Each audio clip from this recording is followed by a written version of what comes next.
Hi, Mystery Recapped here. Today, I am going to explain an episode called Good Boy from a horror anthology, Into the Dark. Spoilers ahead. Watch out and take care. Maggie Glenn is a reporter based in Los Angeles. She is in her mid-30s and has recently broken up with her boyfriend of many years.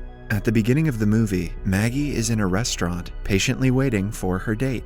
She is nervous because she has not been on a blind date since college.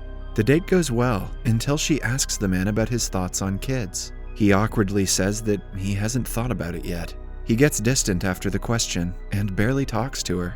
Following the horrible date, Maggie returns home and starts looking for someone else on the dating site. She receives a message from a guy named Nick, but ignores it.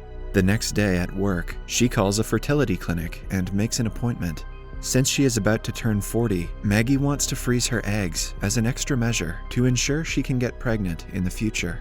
She meets Dr. Linda, who runs several tests on her to see if her eggs are suitable for preservation. Maggie knows that the process is very expensive, but she hopes to get promoted at work very soon. However, her plan goes in vain when her boss Dawn announces their newspaper company is going digital. This would mean that all the employees are getting laid off. To keep them motivated, Dawn claims that they will get to work from home and will still get paid if they bring in traffic to the website. However, the pay is very low and not definite. Maggie has been working in the company for the past 12 years and doesn't know what she will do without the job. She gets a call from the clinic informing her that she is eligible for the IVF program. She is delighted but knows that without the promotion, she will never be able to afford the procedure. Her boss, Dawn, who is also her good friend, senses her anxiety and suggests she get an emotional support dog. She takes it into consideration and goes to a dog shelter. Although she had decided to just take a look at the options, when she lays her eyes on a tiny gray dog, she instantly knows that he has to come home with her. The shelter's employee reveals that the dog's previous owner went to jail, and he was found by the police. Maggie brings the dog home and buys him toys. At night, she makes herself a Ruben sandwich and keeps it on the kitchen counter. To her surprise, the tiny dog somehow jumps on the counter and eats her sandwich in seconds. Maggie laughs it off and names the dog Ruben, like the sandwich. Starting that day, she brings him everywhere she goes and takes great care of the dog. Ruben helps her with her anxiety, like her boss had predicted. One day, while they're on a walk, Maggie notices a vacancy announcement at a local coffee shop. She starts working there as a barista for extra money. At work, Maggie meets Annie Powell, a girl who she used to babysit when she was in high school. Seeing that Annie is already engaged and has a huge social media following makes her feel worse about her life than she already did. The girls share their Instagram handles and decide to meet again someday. When Maggie returns home that day, a ball rolls towards her from under the sofa. Thinking that Ruben wants to play, she uses a rope toy to bring him outside. Ruben from the other side pulls the rope so hard that she barely manages to keep up. To her horror, Ruben has also left nasty scratches on the front door. She figures he might be missing her and dismisses the matter. That night, before going to bed, she goes through Annie's Instagram while complaining about her life to the dog. She texts back a guy named Nick from the dating app and arranges a date with him.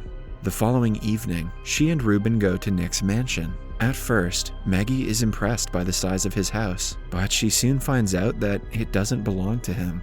Nick starts getting closer to her, making her uncomfortable. Ruben seems to sense her anxiety. Maggie excuses herself and goes to the washroom, while Nick steps out of the house to smoke. He hears rustling from a bush and gets closer to inspect it. When Maggie comes out looking for Ruben, she finds him bloodied by the side of the road. To her horror, Nick's deformed dead body lies nearby.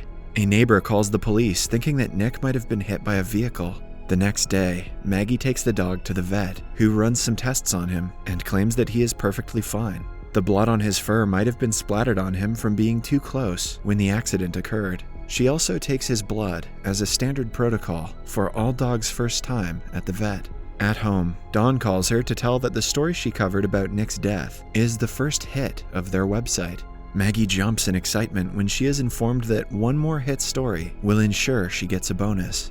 That weekend, Annie and Maggie go to a yoga class together. All the other dogs in the class bark at Ruben for no apparent reason. On returning home, Bia sees Ruben for the first time and disapproves of him being in her house.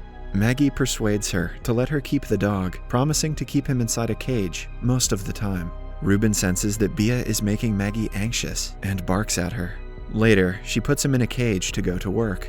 A while later, Bia is in her bathroom when Ruben appears there out of the blue. At work, Maggie meets a friendly customer named Nate. He leaves her his number on the back of the receipt. Upon returning home, she sees that the dog has somehow escaped from the cage and scratched a hole in the window. At the same time, she gets a call from Ruben's doctor, who says that his blood test results came out abnormal, so they want to draw his blood again. After the call, Maggie enters Bia's apartment and finds her mauled dead body in the bathtub. A horrified Maggie tries calling the police, but notices dog's excreta on the floor and the broken window.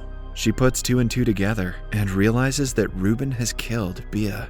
She soon registers no one would believe that her tiny dog could kill. If people find out, they would probably suspect her of the murder. Still, Maggie isn't mad at her dog.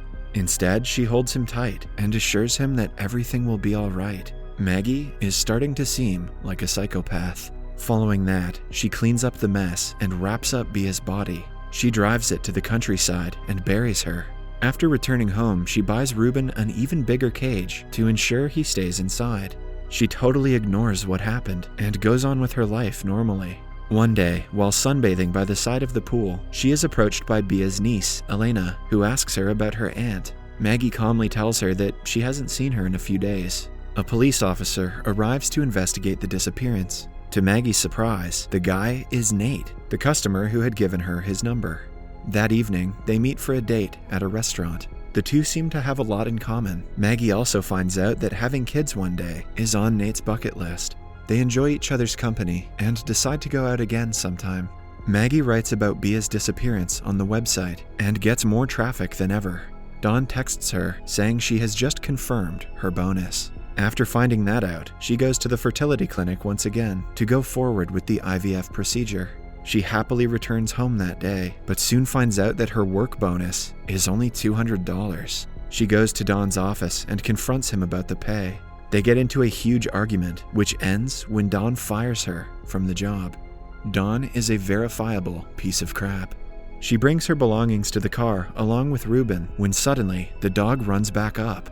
Before Maggie can get to him, she sees Dawn being attacked by Ruben through the window. She quickly rushes to Dawn's room and sees his bloodied dead body. Instead of freaking out, she calls Ruben a good boy. Following that, she throws Dawn's body off the building to make it seem like a case of suicide. She calmly brings Ruben home and cleans him up. After Dawn's death, Maggie gets promoted to his position in the company. She now has a good job, a loving boyfriend, and a backup plan if she can't have a baby. It's truly amazing the things that becoming a serial killer can do for you. That evening, Annie, Nate, and her friends go to a bar to celebrate Maggie's promotion. They also bring Ruben because Maggie is too scared to leave him on his own. One day at work, a policeman comes to see Maggie to inquire about Nick's hit-and-run case. He asks her why she was at the location of the accident, to which she claims that she was there to walk her dog. The policeman suspects her story, but has no evidence to prove her wrong. In the meantime, she continues visiting the fertility clinic. The procedure causes bruises on her arms and legs as a side effect. At night, Nate comes over to her house with a dog cam as a gift. He has hardly been able to spend time with her because she always has to return home to the dog. Hence, he believes the dog cam will help her with her anxiety when she is away from Ruben.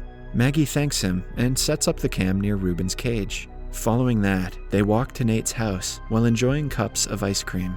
A man bumps into them and walks away without apologizing. Maggie shouts profanities at him, surprising Nate. He calms her down and brings her to get another cup of ice cream. In the following scene, they are in Nate's bed, but Maggie is too worried about Ruben to focus on him. She checks on him through the camera, but is still unsatisfied. On returning home the next morning, she sees some policemen arresting Elena, who had been living in Bia's apartment. They believe that she is involved in her aunt's disappearance. Maggie quickly gets inside her apartment to see Ruben has trashed it completely.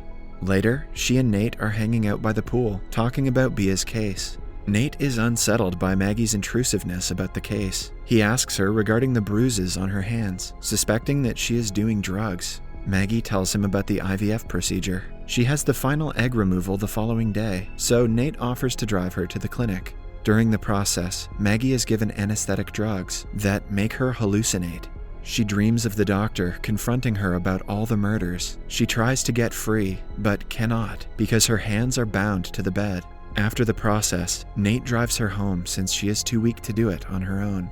At night, he is working late, so Annie comes over to keep her company. She tells Maggie that her husband is forcing her to try for a baby. Back in the police station, Nate's superior tells him about the prints that were found in 3 crime scenes, including in Bia's apartment. When he finds out that Dawn's crime scene also had the same prints, he starts to suspect Maggie. He calls her to tell her about the prints. Maggie freaks out and asks Annie to cut the phone call. Annie tries to reassure her that the prints just mean the killer will be found quicker.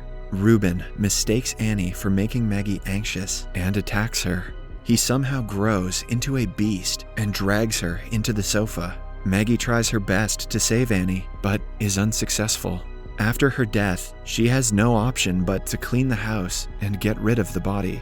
She drives to the countryside and buries her dead body. Not wanting to keep doing this anymore, she drives away, leaving Ruben by the side of the road.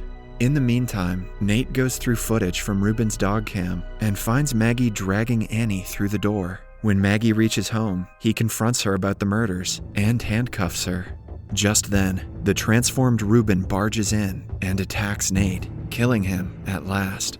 A while later, policemen arrive at the house and arrest Maggie for the murders. In the final scene, we see Ruben in the dog shelter yet again. The employee introduces him to a man who presumably brings him home. Subscribe for more videos like this, turn on notifications, and leave a like to help the channel out. Thank you for watching.